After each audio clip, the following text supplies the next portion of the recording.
माफ करिएगा, मैं पलटू राम से उच्चारण कर रहा हूँ। मेरे 74 आंदोलन के साथी भी रहे, उनके साथ मैं कैबिनेट में मंत्री भी रहा, जिनको अटल जी से लेकर के नरेंद्र मोदी जी तक ने ऐसा स्थान दिया जो कभी उनको नहीं मिल सकता था।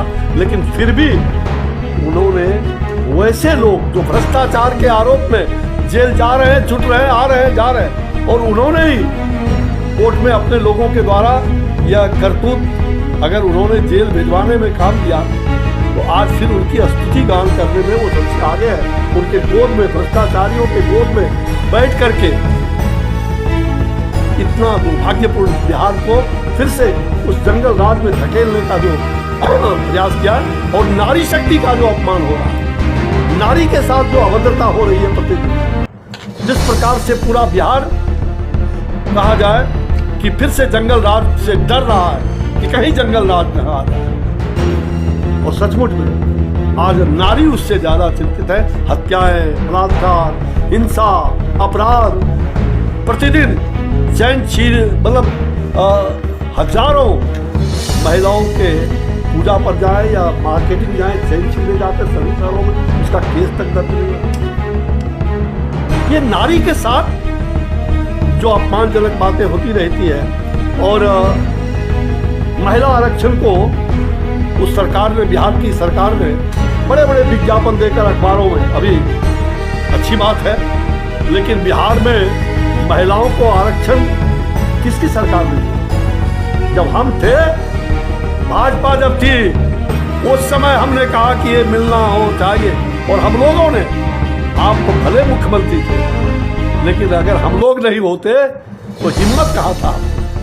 ये अटल जी का आशीर्वाद था, और हम सब लोगों ने भारतीय जनता पार्टी के साथ जब ये सरकार थी तो उस समय मिला, और यह भारतीय जनता पार्टी की दृढ़ इच्छा शक्ति का शुभ परिणाम था कि आप उसके मुखिया बने थे, हमारे द्वारा आप मुखिया बने थे, और हमने वोट कम होने के बावजूद, आपके मत कम होने के बावजूद भी आपको मुखिया चुना था, पहले भी और पिछले बार भी।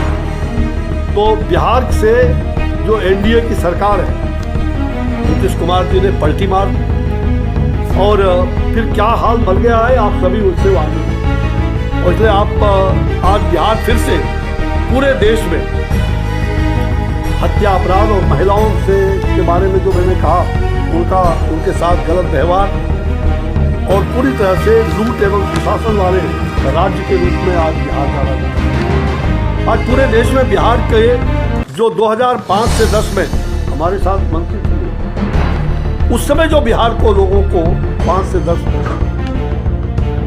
अजीत जी, वह भी बिहार था, लेकिन आज बिहार क्या हो गया कि आज बिहार, राजस्थान, पंजाब ऐसे प्रांत हत्यारों का, अपराधियों का, लुटेरों का, बलात्कारियों का ये इमेज हमारा बना है। इसलिए बिहार आने से अब डरने लगे। बिहार के लोग पलायन करने, जो पलायन बंद हो गया था, फिर से बिहार का पलायन जारी हो गया।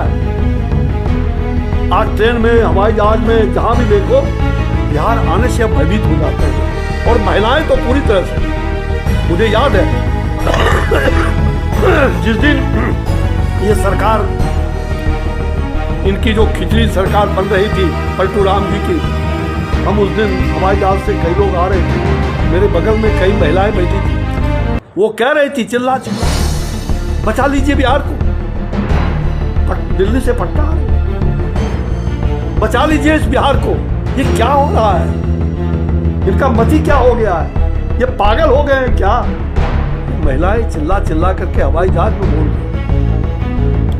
मैं नारी शक्ति का वंदना अधिनियम ये बन चुका है दोनों ही सदनों से, और सर्वसम्मत से, एक आध कोई छोड़ दीजिए, लगभग सर्वसम्मत से ये नारी शक्ति वंदन अधिनियम ये अब विधेयक का रूप ले लिया। ये हम सबका सौभाग्य है कि हम 17वीं लोकसभा के सदस्य होने के नाते, भारत सरकार के एक मंत्री होने के नाते हम सबका सौभाग्य हुआ कि प्रधानमंत्री जी के द्वारा प्रस्तुत इस उनके मार्गदर्शन में जो विधि मंत्रालय की ओर से जो विधि मंत्री ने नारी शक्ति वंदना अधिनियम प्रस्तुत किया, उस पर मुहर लग गई। अब नारी को कोई छल नहीं सकता। हमारे कई मित्रों ने कहा कि इसको आज लागू कर दीजिए, तो लागू तो हो गया, जब संविधान से पास हो गया लागू हो गया, लेकिन उसकी प्रक्रियाएं कुछ होती हैं। अगर उन प्रक्रियाओं को पूरा नहीं किया जाए, उन प्रक्रियाओं को अगर ध्यान में नहीं रखा जाए, तो आप जैसा ही जो 27 साल से कभी उस हाउस में राज्यसभा में उन्होंने पास करा करके छोड़ दिया था पूर्ववर्ती कांग्रेस की सरकार, और कई सरकारें, देव गौड़ा जी की सरकार में ये बिल आया था, आप सब जानते हैं। अटल जी की बहुत श्रद्धा थी कि ये बिल पास हो जाए, लेकिन उस समय विपक्ष ने साथ नहीं दिया और उस कारण से वो बिल पास नहीं हो पाया। बाद के दिनों में जो ये विधेयक किस प्रकार से लोकसभा के अंदर सिसकता रहा, हम तो ये कहेंगे कि सिसक रहा था। राज्यसभा